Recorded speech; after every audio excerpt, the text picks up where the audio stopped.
Останалото знаем от неговите записки по българските въстания. 16 годишен баща му го изпраща овчар в Добруджа. Там остава 4 години. После избягва. Отива в Русе да учи, но става баджийски чирак.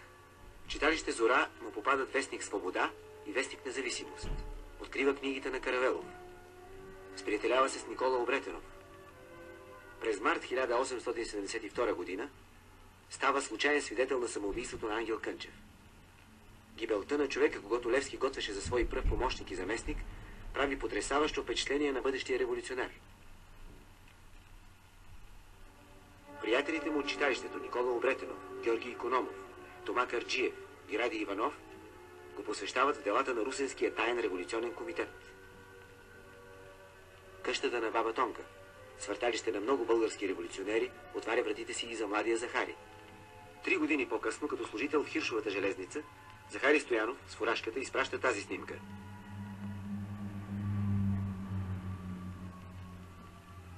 За спомен на баба Тонка Тиховица, която да го пази като очите си, защото бурни времена идат от към Тихия бял Дунав.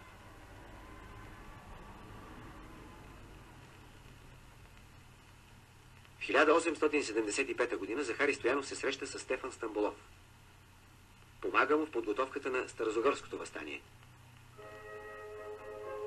1876 година. Априлското въстание.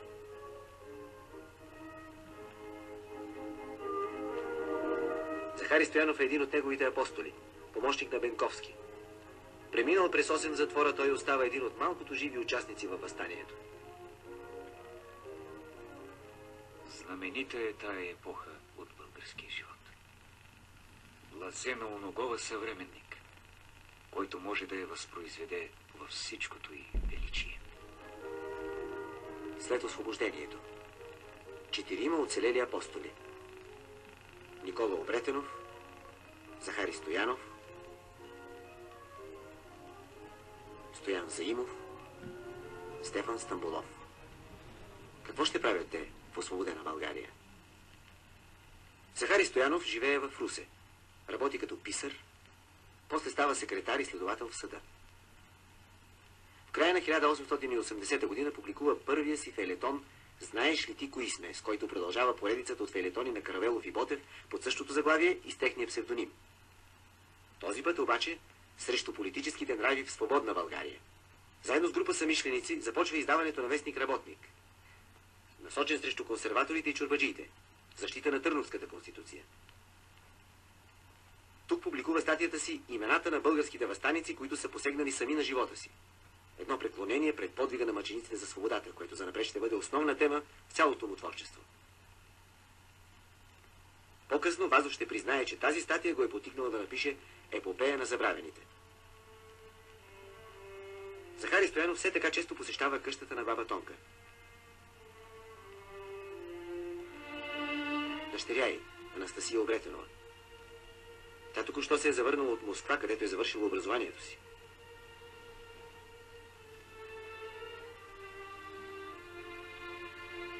Видове сложно повествование. Главните видове сложно повествование са биография и история.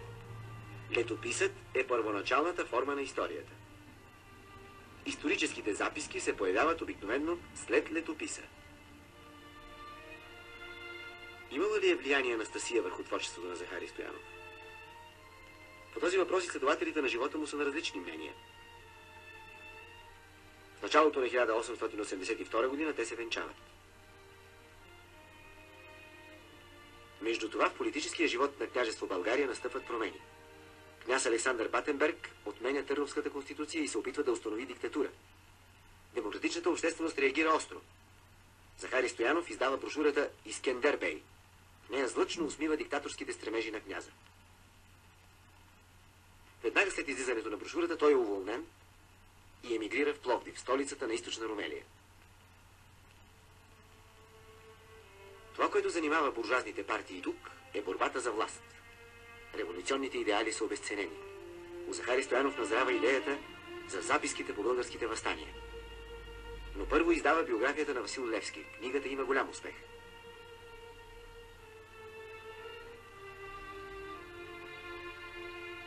Ние имаме герои, наша народна гордост, като Любен Каравелов, Левски, Хаджи Димитър, Караджата, Ботев, Пенковски, Волов, Каблешков и други много. Но на малцина са те известни. На малко от тях се знае къде почива свещеният прах. Нищо не е направено, за да се увековечи тяхната памет, когато отечеството им, за което са станали жертва, свободно е днес.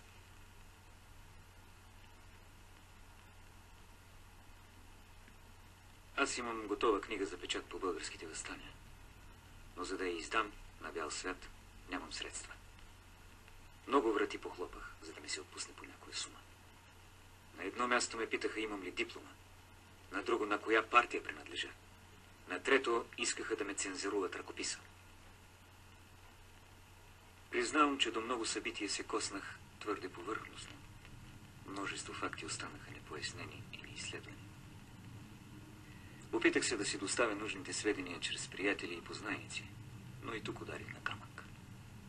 Ни един от тия последните не посрещнах да погледне на работата обективно, от обща точка. Всичките захващат еднообразно.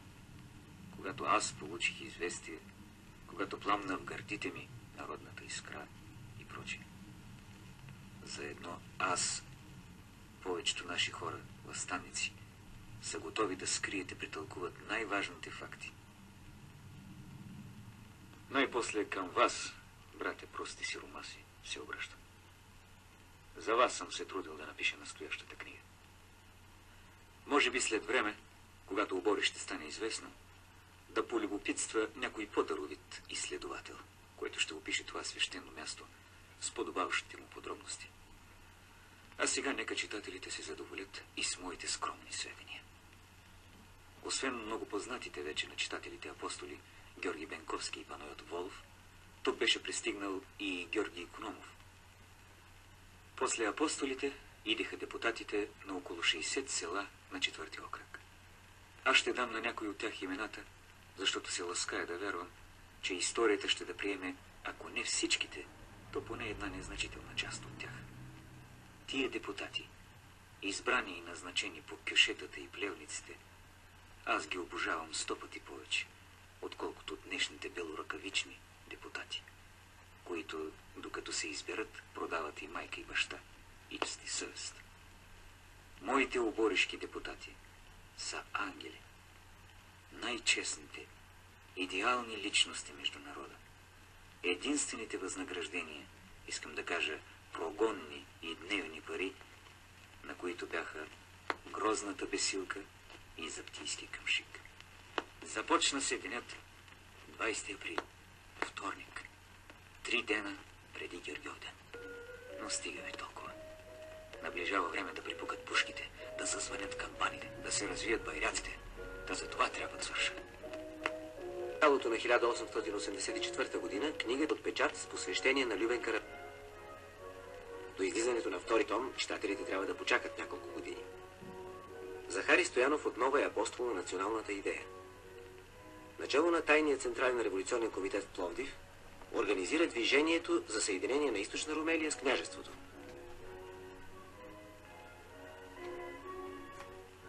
През май на 1885 година е уволнен от държавна служба. Няколко дни по-късно започва да издава вестник Борба срещу властта в Източна Румелия, срещу корупцията на управляващата партия на лъжесъединистите, превърнали по неговия израз Източна Румелия в Симен чифлик. Вестникът има огромна популярност.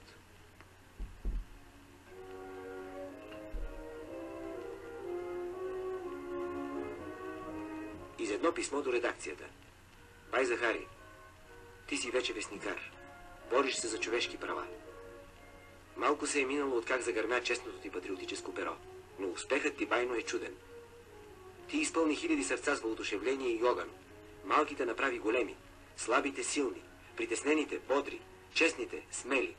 Ти подпали силно загасналия огън у истинското българско сърце и възроди в неговата пустота жива надежда. През нощта на 5 срещу 6 септември въстанически отреди от пловдивските села и части от румелийската милиция влизат в Пловдив и арестуват генерал-губернатора Гаврил Кръстевич. Властта на султана е отхвърлена. Съединението на Източна Румелия и княжество България е вече факт. Образувано е временно правителство, в което участва и Захари Стоянов. С Захария Стоянов случайно бях се запознал в Пловдив, казва Иван Вазов. В 1884 година, мисля. Той жестоко ме нападаше, но повече по партизанска омраза. Тогава го считах само за един духовит търторко, който изобилва с пословици и фрази, взети из речника на простолюдието. Във всеки случай далеч не за велик стилист. Но аз не бях прав в своята топорна оценка. Захари Стоянов беше един силен човек и отличен публицист. Черти за психиката и характера на Захария Стоянов има в романа ми «Нова земя». Този исторически овчар имаше страшната мощ на популярния език, който пленява тълпата и се запечатва в паметта толкова по-дълбоко, колкото е по-зъл или по-справен. Жилото на свифта не е било по-опасно. С една дума той убиваше една репутация. С един епитет една партия. Той измисли по-после сухоежбината за политическите си противници, с която люто ги подиграваше и на която ги осъждаше. Сам плувнал в доволство и световни блага и почести. Той по-после пусна игриво фразата «чупене на пръстчетата». Фраза, от която прозата му доби дъх на касапница. За този период от неговата дейност Димитър Благоев пише: в това време националистическите тенденции все повече завладяваха умовете. Захари Стоянов и хората около него, от нихилисти и радикал-социалисти, станаха крайни националисти. Политическата дейност увлича Захари Стоянов все повече и повече. Избран е за народен представител в първите избори след съединението с пълно болшинство. Наричали са го цар на селяните. През есента на същата година в Търново се свиква Третото Велико народно събрание. Той пак е избран. С по-умерен успех. Публицистичната му дарба вече е всепризната. Той става кореспондент на английския вестник «Таймс». На много места из страната създава дружинките, наречени «България за себе си». Тяхната цел е националната независимост. Но скоро те се превръщат в оръдие на властта.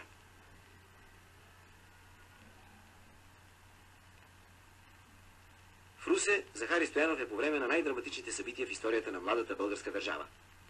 Детронацията на Батенберг. Бунтът на офицерите русофили. Разстрелът им. Между осъдените е и Тома Карджиев, приятел на Захари Стоянов.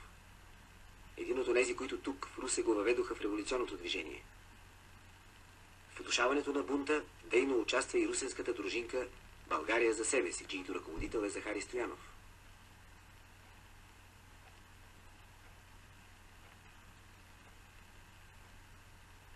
През лятото на 1887 година става редактор на вестник «Свобода», орган на управляващата либерална партия. По предложение на Стамболов Народното събрание избира Фердинанд Кобурготски за български княз. Захари Стоянов е в делегацията, която довежда новия княз в България. На снимката не можем да го открием. Той е оставил за себе си ролята на репортьор.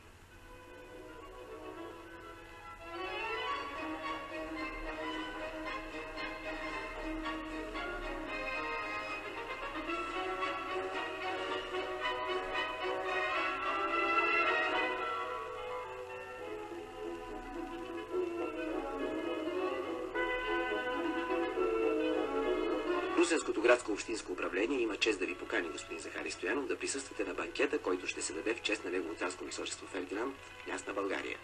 Облекло, обязателно фракт.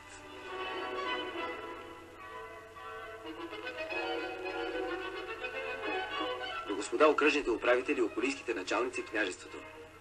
Предписвам ви да изпълнявате точно с разпорежданията на господин Захария Стоянов по предстоящите избори и да му давате полицейска помощ, ако се окаже нужда.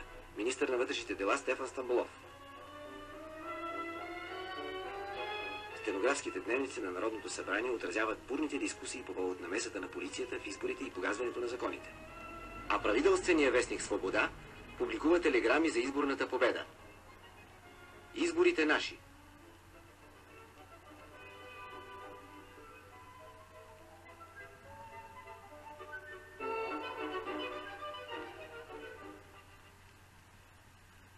Така се стига до Чардафон Велики. Книга за един от най-популярните дейци на Съединението. Продан Тишков, наречен Чардафон. Барон фон Чардафон.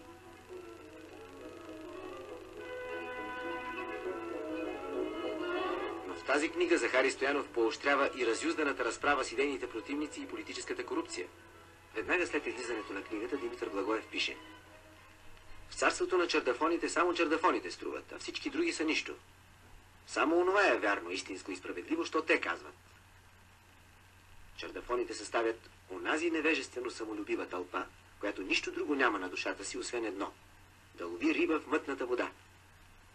Но великите чардафони към своите самолюбиви стремления забъркват такви с обществени тенденции, които се позлатяват с големи фрази. Додето не са стигнали своите себелюбиви стремления, в изобилие обсипват хората с тия фрази и се препоръчват за благодетели на милия народ. Но щом стъпят на власт, те хвърлят тези обществени тенденции по дяволите и се залавят за главното свое природно стремление – утоляването на своя груб егоизъм. И земните, веществени облаги се явяват единствен техен обществен идеал. Алеко Константинов по-късно отбелязва в едно свое изказване, че в чардафонщината той е видял първообраза на бай Ганьо. Едновременно с Чардафон Велики, през същата 1887 година излиза том 2 от записките по българските въстания. Явно писан по-рано и изразяващ друга, непокварена от властта авторска позиция. Помнят читателите, че ние ги оставихме в дома на бая Ивана Тотюв, сред панагюрище. Денят бе, както казах, 20 априли. Отново сме при чистите извори на народната борба за национална независимост и демократични свободи. 3 часа стана вече откак в Копривщица гърмят пушките. Въстанието е дигнато. Кой е видял това? Казвайте, братя, ако сте истински българи, викаха апостолите. Писмо носим от Каблешкова, подписано с кръв, отговориха няколко души от комисарите. Едри сълзи като дъжд потекоха от очите на всинца ни. Всички в един глас извикаха: бунт на оръжие. После Бенковски се хвърли върху Павел Бобекова, който произнесе най-напред думата въстание. Целуна го по устата и без да каже дума, което бе невъзможно, обърна се да прегърне и своите другари, които така също се заливаха с сълзи. Трагическа беше минутата. Аз не съм в състояние да предам всичкото величие на тая картина. Не се опитах ни най-малко да облагородявам и претънчавам тия събития. Знае средствата за това облагородяване, но не исках да се възползвам. Старах се да бъда точен и верен в границите на действителността, без ни най-малко преувеличение на този или онен факт. Не се ръководих от никакви авторитети и правила. Святата истина ми бе знамето.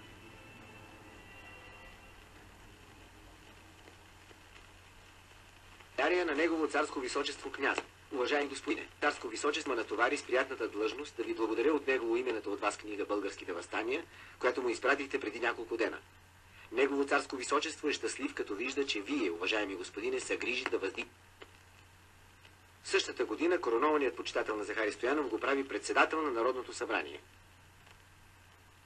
По този повод Пенчо Славейков злъчно пише: простотията ще го еде до живот навсякъде. И на писателския стол, дето той си бъхти умът с измислене на овчарски воти, и на председателския стол в Народното събрание, дето има да го зяпат по-големи от него овци.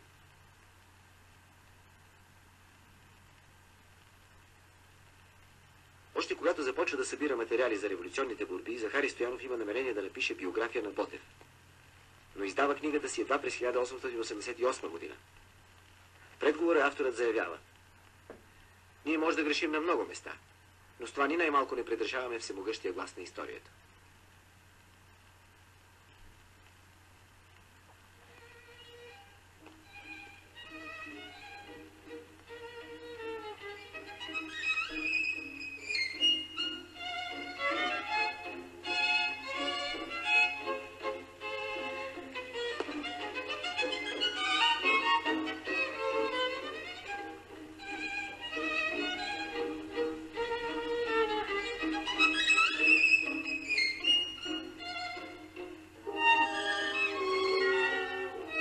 В същото време Захари Стоянов пише и третия том на записките. Личността му сякаш се раздвоява. С политическата си дейност той е един от стълбовете на Стамболовия режим. А в творчеството си утвърждава народния дух и революционните идеали. На колене, любезни читатели. Долу шапките. Напреден е Батак със своите развалини. В основата на българския престол, на българската свобода, най-първо място ще заемат не костите на безчувствения богаташ, не мощите на светия владика и прочие, но крехките черепи на твоите едногодишни пеленачета. Почернелите стени на твоята скромна черковица и училище, които са напоени с кръв чак до основата си, са много по-исторически, отколкото грамадните паметници. Във вестник Свобода четем, наред с патетичната му телеграма по случай 100 годишната на Великата френска революция, и негова дописка за екскурзията на княза в Рила. Париж, септември 1889 година. Всемирно изложение и откриване на Айфеловата кула. Наред с гостите от цял свят тук идва и председателят на Българското народно събрание Захари Стоянов. Получил стомашна криза по пътя, на втория ден след пристигането си, той умира.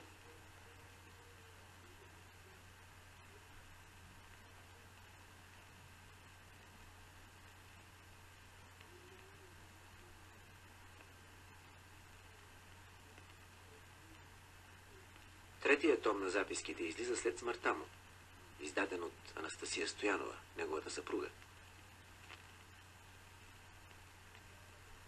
Според плана на автора, трябвало е да бъдат написани още няколко глави. Книгата остава недовършена. Времето отминава. Нетрайните и светни дела на човека се забравят. Остава написаното слово, трайно и безсмъртно, когато е истинно. И все пак, кой е Захари Стоянов? Неговата съпруга Анастасия Обретенова Стоянова и дъщеря им Захаринка Захари Стоянова. Кога сте родена? 1890 година, 4 април. След смъртта на баща ми.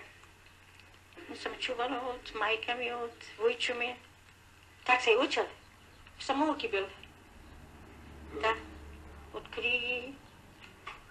Учител мой бил моя войчо Обретенов. Много се обичали двама, много. Много. Той се ми разправяше за него. Баща ти така, така.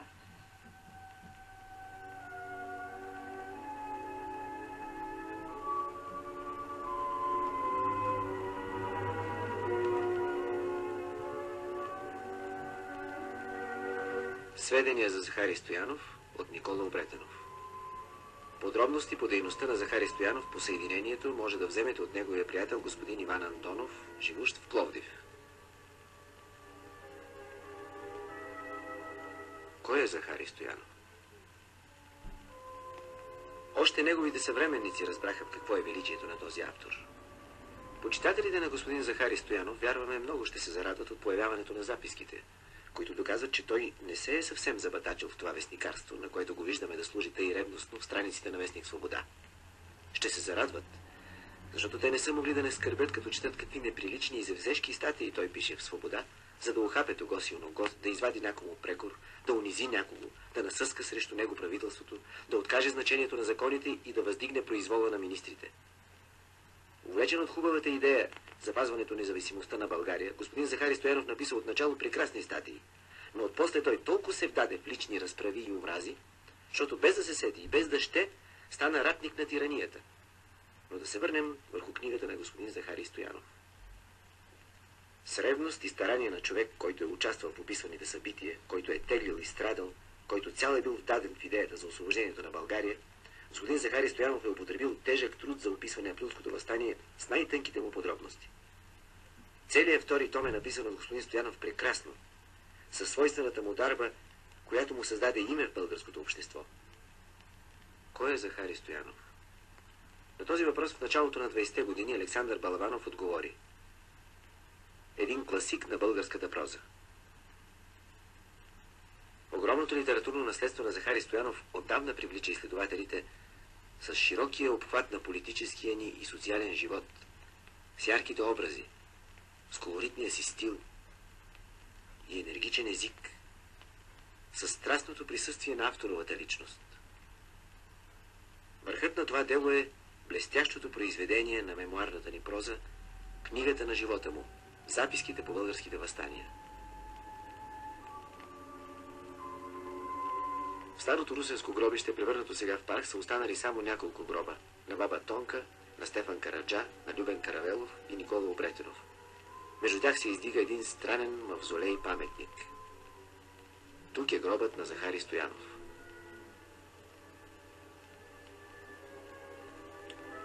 Верен на своя народ, той се издигна до висотата на негов летописец и съдник на греховете му, сам грешен човек и политик, но велик писател, класик на българската литература.